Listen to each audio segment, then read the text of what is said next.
آج کی اس ویڈیو کے اندر ہم ایک بہت ضروری مسئلے پر بات کرنے والے ہیں۔ مسئلہ یہ ہے کہ قبرستان کے اندر جو درخت ہوتے ہیں ان کو کاٹنا، اسی طرح سے جو ہری گھاس ہوتی ہے ان کو توڑ کر بکریوں کو چوپائے کو کھلانا یہ جائز ہے یا نہیں۔ تو آپ یہاں پر ذہن میں رکھیں کہ قبرستان کے اندر جو درخت ہوتے ہیں، اسی طرح سے جو گھاس ہوتی ہے، جو لکڑیاں ہوتی ہیں، ان کو توڑنا مکروہ ہے۔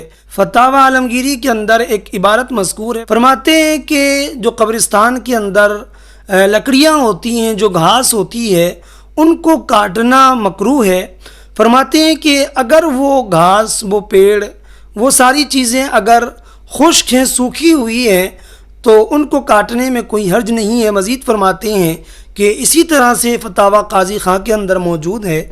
تو اس سے پتہ لگتا ہے کہ اگر گھاس اور درخت وغیرہ وہ سوکھے ہوئے ہیں تو کاٹنے میں کوئی حرج نہیں ہے، لیکن اگر وہ تر ہیں، گیلے ہیں، تو ایسی صورت میں مکروہ ہے۔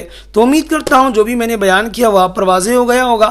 گزارش کرتا ہوں کہ اگر آپ چینل پر نئے ہیں تو اس کو سبسکرائب کر لیں اور ویڈیو کو زیادہ سے زیادہ شیئر کریں۔ ملتے ہیں کسی اگلی ویڈیو کے اندر، تب تک کے لیے خدا حافظ۔